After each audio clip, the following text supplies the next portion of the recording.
Hey everyone, I'm Joey. Today I'm going to teach you a beginner tutorial for solving a Rubik's Cube. Rubik's Cube is named after its inventor, Erno Rubik, who invented the cube in 1974 as a way to teach his architecture students 3D modeling. It was originally marketed as a kid's toy, but as many parents and kids found out the frustrating truth of a Rubik's Cube, it is very, very difficult to solve. A Rubik's Cube has 43 quintillion possible combinations. Solving a Rubik's Cube is essentially following a series of patterns and algorithms to get each side of a Rubik's Cube a solid color. There are 3 different types of pieces in a Rubik's Cube. There are middle pieces, which never move. So if we take a Rubik's Cube apart, you'll find something like this. These are the middles of the Rubik's Cube and they cannot switch spots with each other. Each side of a Rubik's Cube will be the centerpiece's color. So that entire side will need to be whatever is determined by that centerpiece. We also have edge pieces, which are 2 colors. That would be right in between the 2 corners here. We have a blue and a white. An edge piece cannot fit into a corner piece because a corner piece has 3 sides.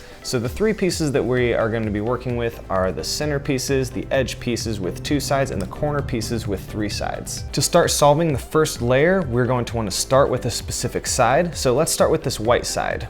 We know this is the white side because the centerpiece is white. Next, we're going to look for the 4 edge pieces that are going to create this cross that go around this centerpiece that fit right in between the corners on each side. So right here we have an edge piece that is white and green. An easy way to get this lined up on the white side, if your white is not already facing the white side, is to turn this piece to the side here and then use an adjacent side to pull it up.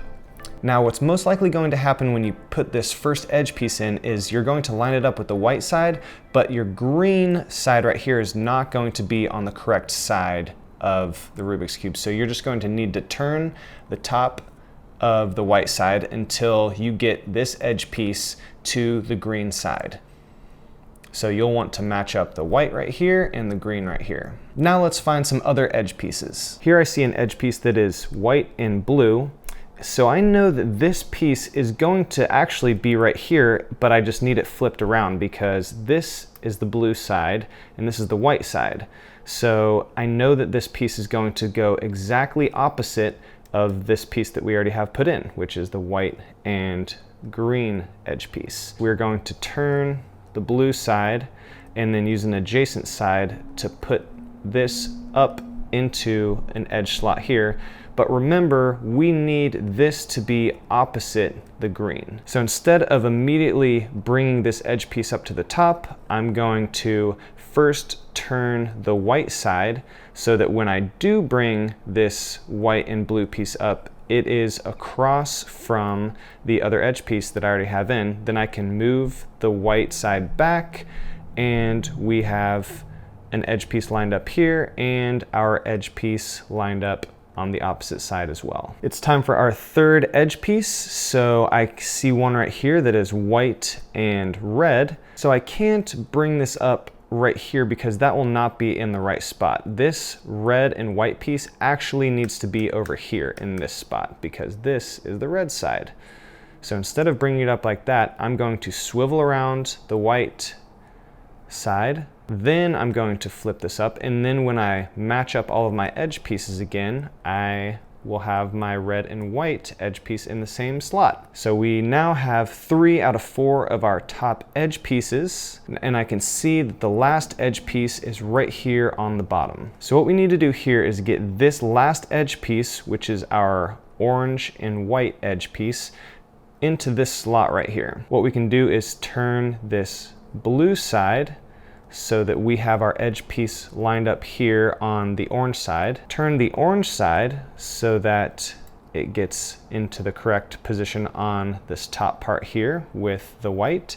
And then we're going to turn back our blue side because we moved this blue piece out of the way in order to get our orange piece in, and we have our cross. This is the first step in the beginner method of solving a Rubik's Cube. The cross on one side with each edge piece lined up with its correct side. The next step in solving this Rubik's Cube is we are going to match up different pairs and slide them into these slots right here so that we get the first 2 layers of this Rubik's Cube. So looking at this, we can already tell which colors are going to need to be matched up. We look at the center of each side to determine which color it's going to be. So this edge piece right here is going to need to be blue and orange. This corner piece right here is going to need to be blue, orange, and white. We're going to call these the F2L pairs. F2L stands for first 2 layers, and these are the pairs that we're going to be sliding into these positions to complete our first 2 layers. What I'm going to do is put this white side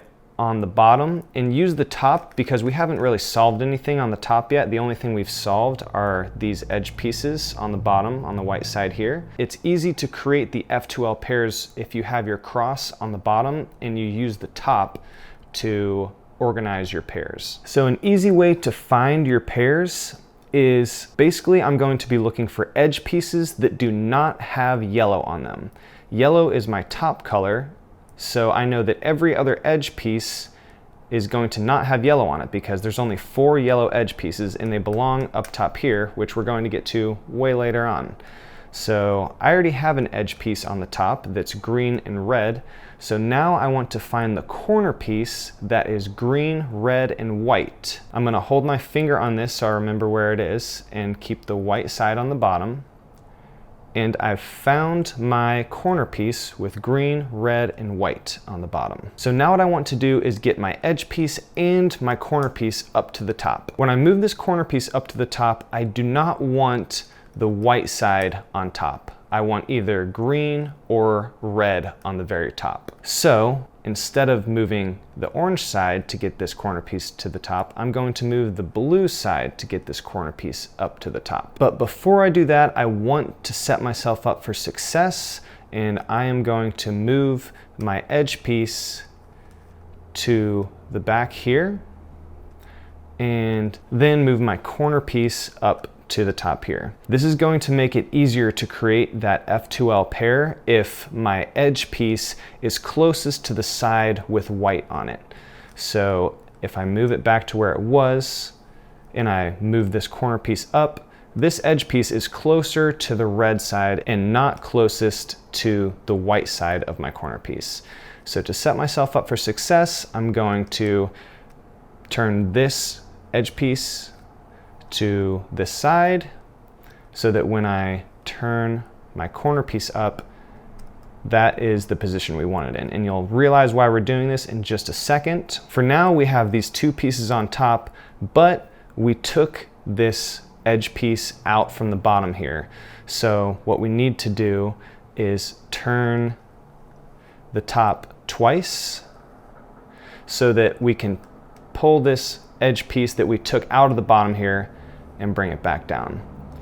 So what we've done here is we have recompleted our cross. We want that cross to be pretty much made the entire time. The only time we'll take it apart is to get our F2L pairs up to the top, but then we remake this cross. We have our edge piece of green and red, and then we also have our corner piece that is green and red and white. Now that we have our F2L pair on the top of our cube, we are going to move this corner piece using the top side so that this corner piece is right above the 2 sides of the 2 colors that we're going to be working with. So we're going to be working with green and red, so I want to move this over the sides that are green and red. There we go. Now this is a very satisfying aspect of putting our F2L pair in.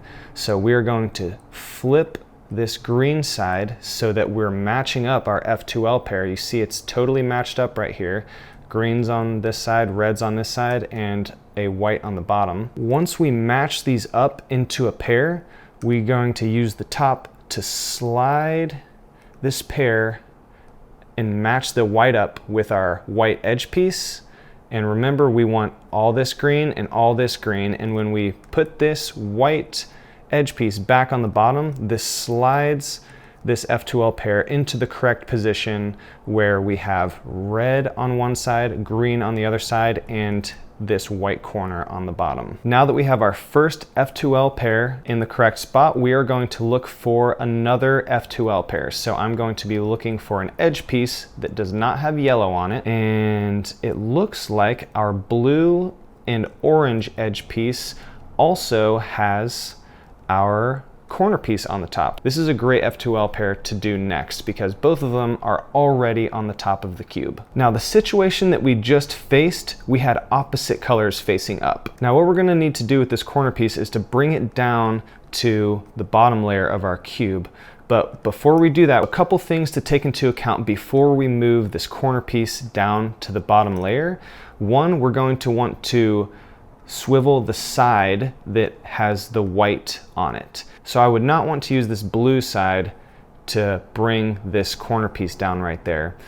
We want to use the side with white on it, so I'm going to turn this piece. The second thing to take into consideration when you're bringing this corner piece down to the bottom is that you're not bringing a completed F2L pair up to the top. An example of what you would want to do if you had something like this. So check it out. We've got our edge piece, our corner piece, both sides are facing up. We have the white side here, so we're going to be turning this side and bringing this corner piece to the bottom layer.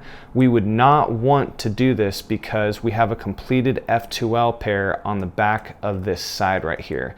So an easy solve for that would be to just move this corner piece over to a side where when we bring this corner piece down to the bottom, a completed F2L pair is not going to be messed up. We're going to move this corner piece down to the bottom. We're going to move this edge piece that we're looking for over in front of us so that when we bring this corner piece back up, it lines up the blue and the orange with white on the side here. Now that we have a completed F2L pair right here, we're going to move it over the opposite side. So instead of matching up blue and blue, we want to match up blue and orange. Then we're going to move this blue side up, and remember this is our completed white piece down here. Now I'm going to use the top to turn this F2L pair, match the white up on the bottom. We have our blues matched up over here, and then use the blue side to turn this white edge piece back down to the bottom, and that is going to also line up on your orange side as well. And looky here, all of a sudden we actually have a completed pair already on the top here of red and blue. This is just a lucky scenario that you might get. So you would put it in the same way that you would put in any other F2L pair. So remember, instead of matching it with the same color, you would match it with the opposite color. Move that opposite side, which is the blue side, up so that you're seeing the white side. You're going to move this F2L pair into place so it lines up with the blue side, and when you put your white side back on the bottom, it also lines up this red side. So now we have 3 out of 4 of our F2L pairs put in place, and we are just looking for our orange, green, and white F2L pair. There's essentially 3 scenarios that you're going to find once you have your 2 F2L pair pieces on the top layer. You're going to have the same color on top, so green and green. You're going to have opposite colors on top, green and orange, or you're going to have a white piece on top. If your white piece is on top, we need to change this so that either orange or green is facing up. So what we're going to do is place this corner piece over our unfinished F2L pair. So if we look around our cube, this one is finished, this one is finished, this one is finished, this one is unfinished. So we want to put this corner piece over the unfinished part of it. And we want to move this corner piece so that it's either green on top or orange on top. I can tell you right now, just by looking at it, I would want to put orange on top for a couple reasons. If I move this to put the green on top, that matches up my green right here, but look here, that's orange and white. Those two do not match up. So I would not want to slide this into that position if I can help it. An even better option is to use this side to put the orange on top, because then my edge piece is already lined up in the position that I need it. So that's what I'm going to do. I'm going to move this corner piece, turning the orange side clockwise, so that now we have our edge piece here, our corner piece here. But I don't want to do anything else because I want to make sure that these white end up back on the bottom. I'm going to turn the top so that I'm not adjusting my corner piece or my edge piece when I move this white side back down to the bottom.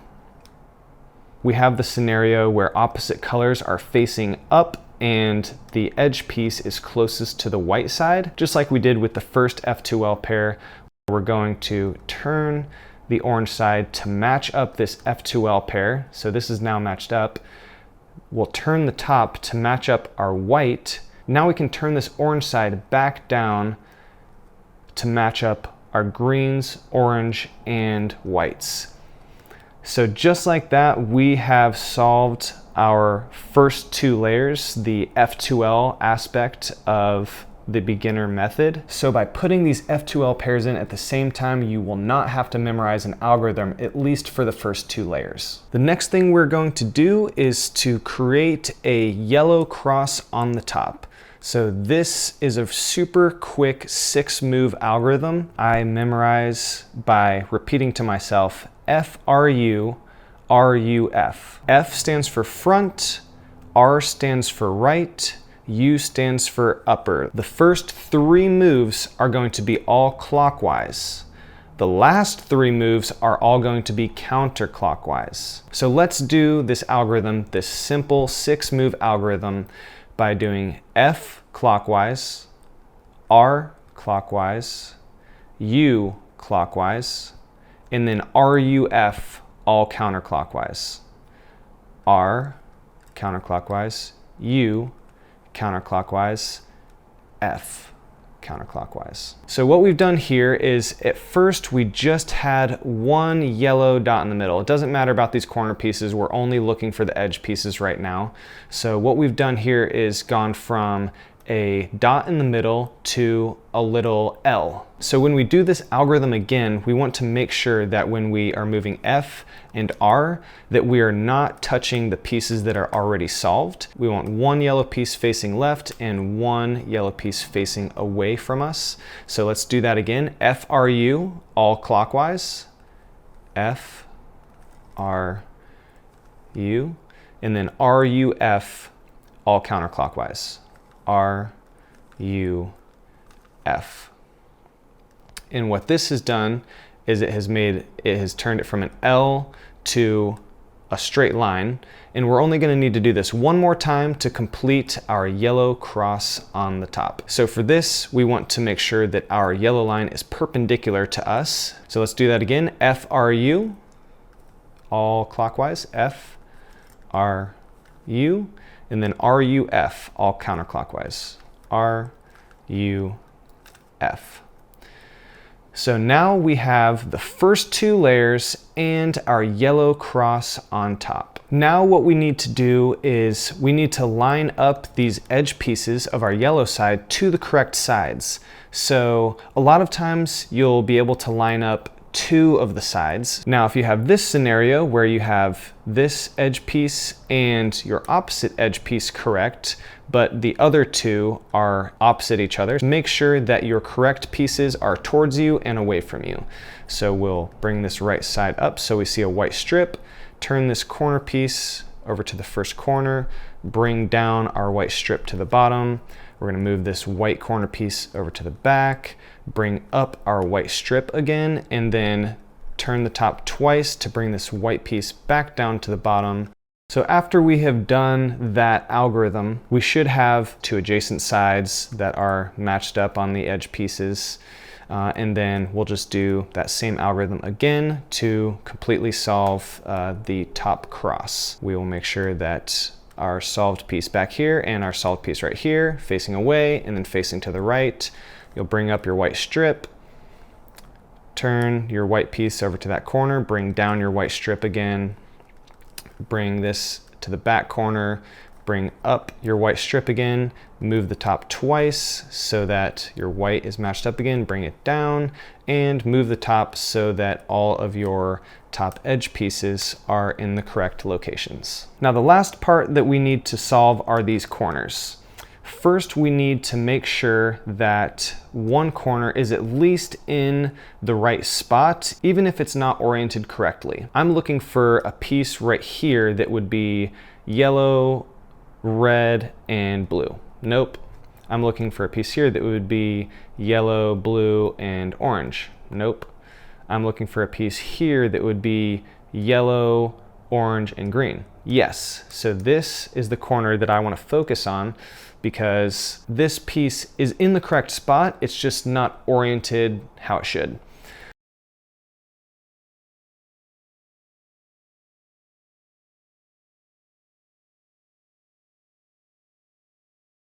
So we're going to use another algorithm to keep this in that same spot, but rotate these three so that these three eventually get to their correct positions, but maybe not oriented correctly. And then for the final part, we will orient them. I'm going to start with this one on my right corner side closest to me. I'm going to turn this so now that it is on the left corner closest to me. And I'm essentially going to be bringing this correct piece back and forth between these two corners. So it starts here, I move it here. I'm going to bring up this opposite white strip. Then now I'm going to move this into this position. Now I'm going to bring up a white strip on the other side. And I'm going to switch positions with this white. Now I'm going to bring this white strip back down to the bottom, bring this white piece back to the front here, and bring that down. And you might need to do this 2 times. For us, we only needed to do it once, given my situation. So now we have all of these corner pieces in the correct positions, and these 2 are actually already solved. These are even oriented correctly.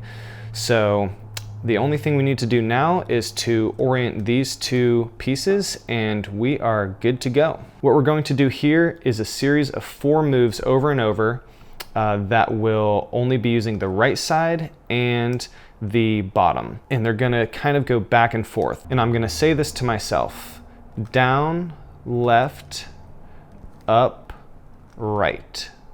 So I'm gonna do that again. I need 2 sets. Down, left, up, right. Now this piece is in the correct position, okay? It doesn't matter what the other part of the cube is because we still have this piece to orient. So after you've done that and gotten this corner piece to match the edge pieces right next to it, don't worry about the bottom, but what we're gonna do is turn this top around so that we're gonna do the same thing to this corner piece. We're gonna go down, left, up, right. Now we're gonna do it again. Down, left, up, right. Now it's not in the correct position yet, so we need to do those 2 sets one more time. Down, left, up, right. Down, left, up, right. And you can see we are 1 move away from solving our Rubik's Cube. If this was helpful for you, don't forget to hit that like button for the YouTube algorithm. It really helps my channel and it's a super small free way that you can show your support. You can also subscribe to my channel for some more similar content. Thanks so much for watching. Good luck on your Rubik's Cube solve. Hopefully this was a helpful beginner Rubik's Cube tutorial with pretty much only 1 algorithm. Very simple, it's a 6-move algorithm. Everything else you should be able to just look at and identify what you need to do with the cube. It does take quite a while to just memorize what moves you're supposed to do when, but keep practicing, you're gonna do great, and I believe in you that you are going to be able to finally solve a Rubik's Cube. You are going to be able to make it to this one position where all sides are the same color out of 43 quintillion combinations. And that is something to be proud of. Thanks so much for watching. Good luck on your Rubik's Cube solve. I'm Joey. I'll see you next time.